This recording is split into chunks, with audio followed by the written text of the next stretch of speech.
Welcome to the Martial Truth Podcast. We're up to number 32. Again, appreciate all the support. Without you guys, without the interest in this and the rest of the channel, what would it be? So I really appreciate all the support. Just finished an intense martial arts and kettlebell workout. I just did all my empty hand forms, single forms from the different empty hand martial arts I've studied. And then I did a 30-minute intense kettlebell workout, which I try to do 3 times a week. I just help. It's a good supplement to keep my strength up and things like that. So just thought I'd mention that. But while doing all the empty hand forms that I know from the various martial arts, I thought to myself, this might be a good podcast. So I'm going to talk about the various empty hand styles of martial arts that I've studied in my soon-to-be 46 years. Okay? Try to do them in order, but, it's been a lot, so I may. All right? Obviously, my longest studied art is Okinawan Isshin-Ryu Karate and Kobudo. Obviously, we're here talking about the empty hand version. So, Isshin-Ryu Karate. I just lucked out. I think Isshin-Ryu has a lot going for it. The body mechanics, I think, are excellent. I don't think you're putting stress on joints that you do in other martial arts. I think Tatsuo Shimabuku eliminated a lot of wasted movement. But for all we know, his main instructor, Kion, might have done that way. Or he might have instructed that way. All right. Again, the Isshin-Ryu I initially learned, my first instructor was a person by the name of Dennis Fink.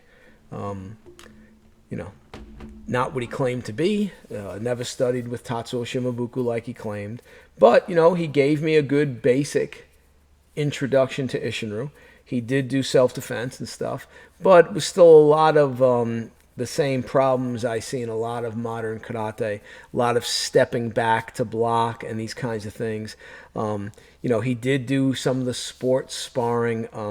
I don't do any sports sparring in my dojo. I haven't done it in over 30 years. Any of my students that have had to use what I teach them in real situations have never had a problem. So I work against attacks, the type of attacks you'd see out there. That's what we practice. I've been very lucky. I've trained with a lot of different people in Isshin-Ryu Karate.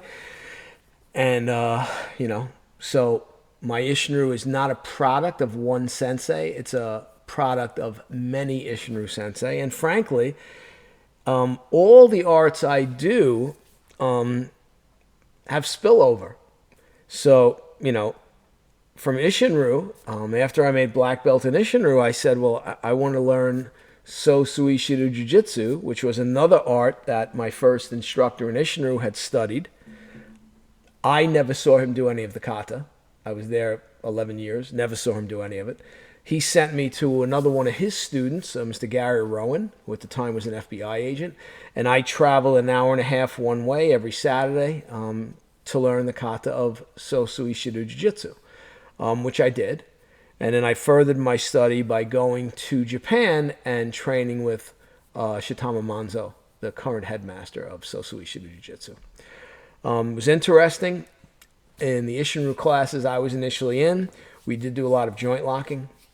Obviously, in the Jiu-Jitsu, there's a lot of joint locking, there's a lot of throws. But what I've come to understand is there's a lot of joint locking and throws in Okinawan Karate. The problem is the modern version of karate, and it's going more and more in this direction, even on Okinawa. Forget Japan. Japan, it's been there a long time. Japan, it's punching and kicking. That's all they do. Okay?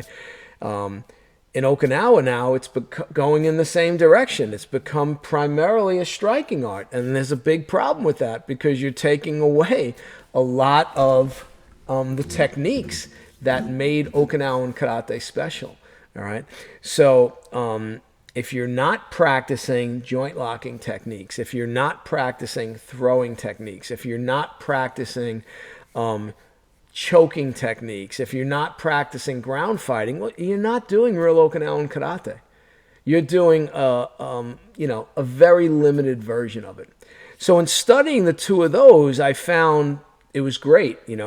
Maybe the jiu-jitsu did an armbar a little bit different that I was like, oh, I think that's a little bit better. So I'm gonna work it that way. And then, we don't have as many throws as you have like in a jiu-jitsu system, but in Isshin-Ryu, there are a lot of throws. I mean, we have them in the kata. I mean, in Sun Tzu and also in Wansu, we have kataguruma, okay, which is, a pretty big throw. So to say there's no throws, ridiculous, okay? So studying those two initially, I thought gave me a really good background. And obviously, once I went into law enforcement, obviously I did strike people. I struck people a whole bunch of times, but mostly it was joint locking because I had to put someone in handcuffs. Okay, so that really helped to make me understand how to do the joint locks for real. The knock I hear all the time in Isshin-Ryu Karate is, oh, the joint locks don't work. They don't work because you don't know how to do them. All right. Sorry to tell you, every art has joint locks. Greco-Roman, Chinese, Taiwanese, okay, American Indian. Every single art you can think of, combat art, is going to have some type of joint locking techniques. They're going to have some type of throwing techniques. They're going to obviously have striking techniques, okay? Any real art is going to have all these things, all right? So what else have I studied? Briefly, while in college, I studied judo, okay, which at the time was a brown belt in karate, so I hadn't started my jiu-jitsu study yet. But the judo was just a judo club. I did it once a week for a couple of months. I studied with Rusty Kanakogu, who's a very famous female judoka. Her emphasis was totally sport-related. So I was more interested in, could I learn the kata? No. We just do randori. Okay. It was interesting. While I was there, one of our black belts and one of our brown belts took me on the side and asked me if I could teach them how to block a punch. So I thought that was a problem, right? Meaning like, okay, I can understand that judo is a sport, but it's much more well-rounded than a lot of people teaching it claim to be. So, you've seen even in judo now, they've begun to emphasize the kata more, including the self-defense kata. And the reason for that is they realized a lot of their judoka didn't know how to deal with real attacks. All right, so that was good. It was a good experience for me. I got to do randori a lot, so it was fun. It was fun. It was a great workout. But if I wasn't going to be able to learn the kata, then judo really wasn't for me. So I did it a few months, and once the semester was over, I just stopped doing it. Okay, so Isshin-Ryu Karate, Sosuishi-Ryu Jujutsu, judo. Okay, so those were initially what I did. All right. Then eventually, I learned. I started to explore the possibilities of Chinese martial arts, and in doing that, I originally started with Hunyan Taiji, but Hunyan Taiji is really they refer to it as kind of a martial qigong, but since the death of its founder Feng Zhejiang, it's really gone full qigong. Okay, so there's really no martial emphasis in the Hunyan anymore. I did that for a short time, but then I met Master Chen Zhanghua, and he introduced me to the Yilu form, which is Chen-style Taijiquan, and our lineage we refer to as Practical Method. I began studying that form, and in learning that, he began to introduce a lot of principles. These principles I had read about in the Bubishi, some of the other works on Taiji that I was looking for all principle-based things that I could begin to add into my martial arts. And some of them I had already begun to add in my karate. And so my karate was becoming a little bit different, all right? More principle-oriented, not, well, this teacher says do it like this, so you have to do it like that. Well, wait a second, that teacher is violating a principle. Okay, so let's talk about this a little bit further. All right, so my martial arts began to go in the serious direction, my empty hand martial arts, but it really affected all the arts I do, of principle-based martial arts. Okay, so Master Chen Zhanghua is the one that really helped me with that. So I began to study the Chen style, Taijiquan Practical Method. That form is roughly 400 years old, but we believe it's much older than that. I started to get abilities using that, and then I began to start to look for those principles in the karate and in the jiu-jitsu. Several other karate sensei were studying practical method at the time, and they would always say, well, I'm trying to find the karate in the Yilu form. And my response to them was, karate is not as old as Chen style. So how are you going to find karate in the Yilu? Karate is only a couple hundred years old. All right. So that furthered my karate understanding, my ability, as I started to insert those principles, which I believe are universal, into my karate. Big changes in my karate ability, my ability to generate power, the speed, my balance. Okay. Again, it started to affect everything. I began to look at my Kobudo and realize those principles in the Kobudo. I realized my Kobudo master, Gakiya Yoshiaki, he was using the principles. I saw he split when he used the weapons, okay? He understood separation, right? What we call yin-yang separation. So I began to see these things that went through everything, all right? And then a friend of mine by the name of Fred Los invited me up to his dojo. He was hosting Lu Changyi of Feeding Crane Kung Fu. So I had seen Master Lu on some video, I think maybe from Tsunami. And Fred said, Mike, you'll really like this. Come on up. And, it was good because Fred had at one point come and taken a workshop with Master Chen. He'd called me a week later saying, I'm still trying to figure out what I experienced. It just blew me away. So I went up and I met Lu Changyi, and I was introduced to him as probably a karate and jiu-jitsu sensei, and we kind of hit it off a little bit, and he was very complimentary in how I moved. Remember, I had now had Chen style for a while and was moving into all the other arts I do, these principles, right? And I started training with him, and his emphasis was on everything had to generate power. In Feeding Crane, we call it thunder power, all right? But the interesting thing is I've been in a room with some of my students who also do Feeding Crane, and I'll be working out in a T-shirt, and I'll be doing my Isshin-Ryu Kata, and my students will say, Sensei, I can hear you through your thunder power when you're doing Seisan Kata. And I'm like, yeah. And then I'll do the Taiji form, and they'll say, Sensei, I can hear the thunder power when you're doing the Yilu form. And I say, yeah. And then they've commented on Master Chen Zhanghua when he's visited the school, saying they could hear him, his body. So what thunder power is it basically, it sounds like your body's creating a thump, all right? And it was very clever of Master Lu, or whoever labeled it, thunder power, because it's great for marketing. Come to a Feeding Crane seminar, and we're going to show you thunder power. But thunder power is Fajin. Thunder power is Kime in Japanese martial arts. In Okinawan martial arts, it's Chinkuchi, right? All these things create the same ability. That is the ability to generate tremendous speed and power. Not sport power. Power that you can use in actual combat to deliver devastating blows, all right? So, again, the Feeding Crane was also based on principles.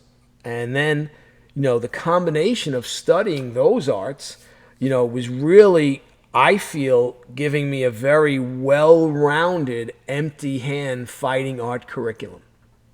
Okay? So, to this day, I still train in Isshin-Ryu Karate, Sosuishi-Ryu Jujutsu, Chen-style Taijiquan Practical Method, and Feeding Crane Kung Fu, also known as Shihequan. All right? I train Feeding Crane for myself personally. When I go back to New York, sometimes I'll do some Feeding Crane stuff. But for me, I love it for myself as a personal workout. All right? Then I learned some other empty hand forms, and a couple from Patrick McCarthy Sensei. All right? And those were forms that are mentioned in the Bubishi. I was reading the Bubishi. I was looking at it, trying to go into the principles and all these different things that are mentioned in that book. And, my Taiji master, Chen Zhanghua, has read the Kempo Gokui in Chinese, and he's informed me that this is not Japanese. Was written in China by Chinese masters. He also thinks they weren't all written at the same time, that some might have been added. They started with a few and then added a few more, and obviously it stopped at 8. So anyway, McCarthy Sensei came in for a seminar, and I said I'd like to learn the kata from the Bishi. So initially I learned Happoren, okay, and then we learned Nepai. And, again, nobody knows if the versions of McCarthy Sensei's teaching is the exact versions that were done, but it doesn't matter. I've seen other versions of Nepai, very similar. I've seen other versions of Happoren, very similar. I've seen Chinese versions, very similar. So I was happy with what he showed me, and I still work those forms to this day. Again, I just finished the workout. I did all my empty hand forms, okay? And Happoren and Nepai were in there. The other form I learned from McCarthy Sensei, Rakan Ken, I practiced it for a while. I like to think of it as a young man's form. It's very athletic. There's some things in it very tough to do as you get older. You have to kind of change it and vary it. So I don't really practice that form anymore. But again, I really like Nepai. Most of my black belts, after they go through the curriculum of Isshin-Ryu, or the 8 empty hand kata, they see me do Nepai, and they're like, Sensei, can I learn that form? And I show it to them. What they like about it is it's very different from your normal Okinawan karate kata. It's got a very Chinese. Mine's a little bit different than McCarthy Sensei's, but very minor stuff. Again, I'm training a long time. I have my own ideas on how to move in certain things. So that's the way I do my Nepai. All right. Then Fred Los, a senior student of Kimo Wall Sensei, was nice enough to teach me Kingai-Ryu form of Mariyoshi Sensei's, and he taught me Kakuho, which Kimo Wall Sensei had taught him. So I learned that. I still practice this to this day. Again, very different from your so-called normal or standard Okinawan karate kata. Much more of a Chinese feel. I really enjoy the kata. I still do it. And then Fred Pete Sensei was nice enough to teach me another Kingai-Ryu form, Hakucho, which is much shorter, much simpler, but it's a nice form. And I still practice that. And I hope someday in the future to learn more of the Kingai-Ryu. I think it's fascinating. I like it. Again, very different from like the Isshin-Ryu kata and most of the Okinawan kata I see. So all these different things that I've studied have given me a unique catalog and also a unique perspective on empty hand martial arts. Okay? What I've discovered is the principles of movement are the same in everything. The principles of power generation are the same in everything. Okay? The principles of balance are the same in everything. And, if you look at the Kempo Gokui and you look at some of the principles, which is, I'll just give you a few examples, okay? So the body should be able to change direction at all times. It doesn't say some of the times. It doesn't say most of the time. It says all the time. And again, you'll see different translations might vary a little bit, and that's fine, okay? But I decided to train in a way where I try to always be in balance. I try to always be able to change direction. And there are some forms when I do certain things, like some of the spins in Shinto, but I've modified where I can also practice the form where I'm not completely spinning in one movement, where I do the spin in 2 sections. This way I can actually go back and change my direction in any direction I want instead of being overly committed. The overly committed spin should be done where your body is on a rod and you spin around it. And that's what that training is for. We have some similar training in Practical Method, Chen style Taijiquan. So that's important training. So you work it both ways. So again, I work all my kata multiple ways. I don't work them just one way. If you're a black belt under me in Isshin-Ryu Karate, once you make black belt, I start showing you not only different ways of training the kata, but actually I show them different ways of doing the moves in the kata. Depending on when you study with the founder, he taught the kata one way. If you went there later, he taught the kata a different way. So I've learned the different ways from different people, and I practice them all. I think it's interesting. I don't think it has to be just one way. There's nothing wrong with some variations, you know. There's a saying on Okinawa, two-way okay, all right? So person's unbalance is the same as a weight. That's another thing mentioned in the Kempo Gokui. It's quite simple. Just, balance something and then tap it a little bit and watch it fall over. So your balance can be the same way. So it's important to understand the principles of balance and move in balance, okay? Another one is the blood circulating is similar to the moon and the sun. And this one for me, for myself personally, has been incredibly important. Basically, simple way of thinking about it is, okay, so the heart is pumping and it pumps blood to circulate throughout your whole body. Okay? So that's what gives us life. If the heart stops, the circulation stops, we die. So that's the method for the body to survive. The body figured out this method. It has a heart, it pumps blood, and it pumps and circulates throughout the whole body. That's the body's method for survival. Okay. You have the moon, the sun. So we have the earth. And the earth revolves around the sun. It revolves around the sun at just the right distance where the earth doesn't burn up and where it's not so cold that life could not survive on the planet. So the system works perfectly with a perfect distance from the sun where we have enough warmth where we can survive and life can grow and prosper. Now we have the moon that rotates the earth. And the moon controls some weather patterns and tides and a few other different things. So it's an interesting system, right? Okay. The moon and the sun are similar to the blood circulating, right? So they're two different systems that work, though, that work miraculously, right? So what that's telling us is we have to figure out the method for ourselves.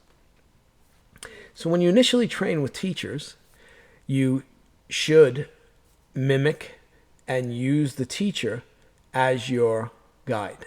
You look at the way he moves, and you should try to move the way he moves.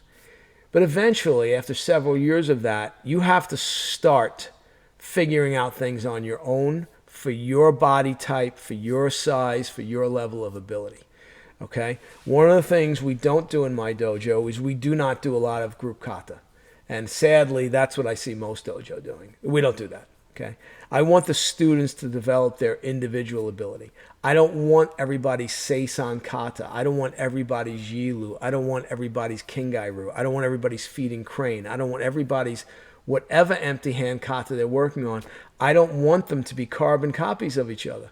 If you're a carbon copy of each other, you cannot progress in these arts and you cannot reach your full potential.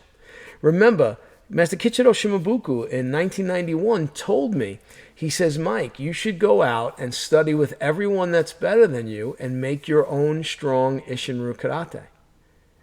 He said, if you see things I do, by all means do it. If you see some things I do that you don't like, then don't do that. He said, and that's what I did. And I went on a search and I studied with many, many different Isshin-Ryu sensei. But then I studied with other instructors from other empty hand martial arts and brought that experience into my Isshin-Ryu, into my Jiu-Jitsu, right? But my karate experience has been brought into some of the Chinese arts. So it's the common threads that flow through all these different empty hand arts that I study, okay? This is why when people say to me, I used to get asked this at work. Well, what art do you use when you fight? And I would always laugh and go, I just fight. Yeah, but you do all these different arts. Don't you get confused? No. And the reason I don't get confused is I look for the commonalities. I look for that thread, that common thread that flows through all of them. Okay. Well, so the generation of power, in my opinion, flows through all these arts, whether it be jiu-jitsu, whether it be karate, whether it be Chen style Taiji, whether it be feeding crane. The problem is like in Okinawan Karate, and Master Liu had asked me this from feeding crane. He says, we know Karate used to have this power, but we're not seeing it anymore. He asked me, why do you think that is? I said, two factors. I said, sport is the biggest enemy of the traditional martial arts. So if you're training karate for sport, that's great.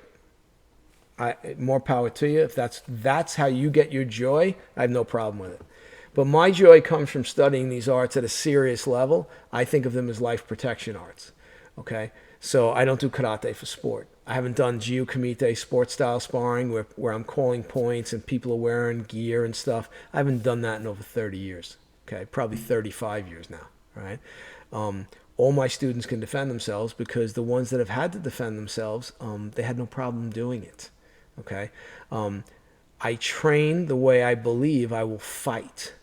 I don't have practices where they're going to contradict the way I fight. Okay? So in my training, there are no rules. You're allowed to kick to the knee. You're allowed to kick to the groin. You're allowed to go for the eyes. Obviously, with no contact. Okay? It's another thing I hear. Well, you don't do full contact? No, I don't do full contact. If I did full contact, people would be getting seriously hurt all the time in this dojo. What's the point? Okay, the goal of martial arts and empty hand martial arts is to not get hit. So if you're training properly, you shouldn't be getting hit. This idea that, well, it's going to be give and take, I'm going to hit the guy, he's going to hit me, that's movie crap. Okay? Karate is offensive by nature. Someone goes to attack you, right? You move in, you take them apart, fight's over. There's no give and take. Move in, eliminate the threat, end of discussion. If you begin to develop your karate like that, you will be rewarded pretty seriously. You'll see your level go up. But it's not just karate, it's all of them, okay?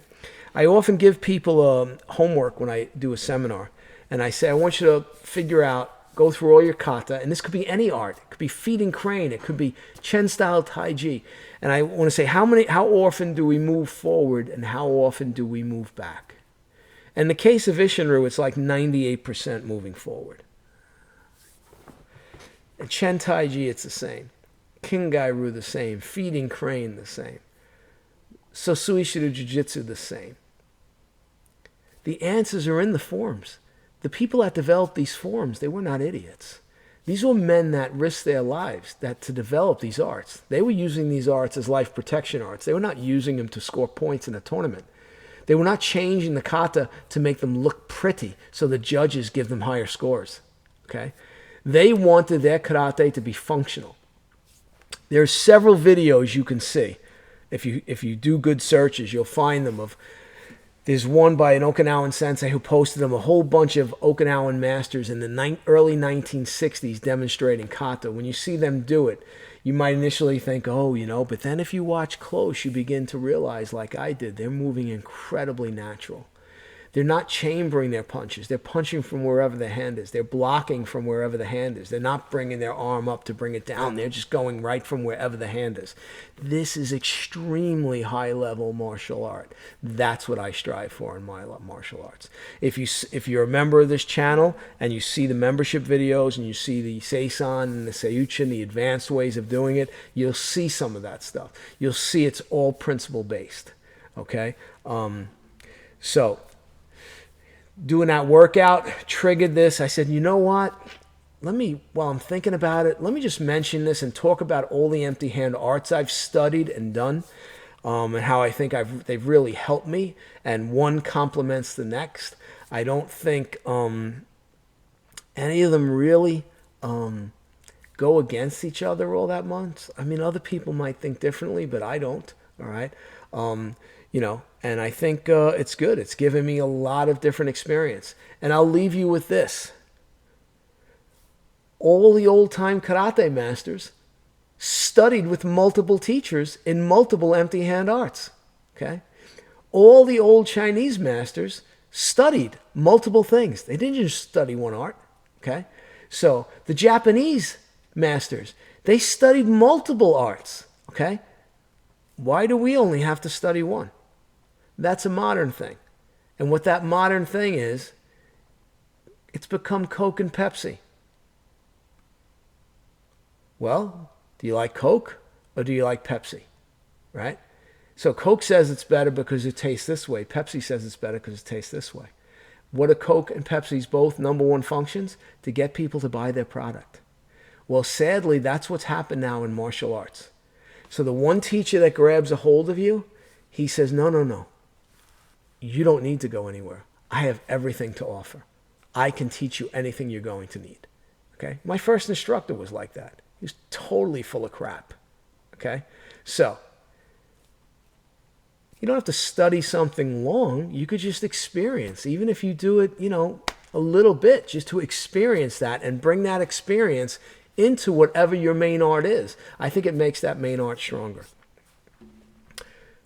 Hope you've enjoyed this one. Hope you think about what we talked about here with all these different empty hand arts.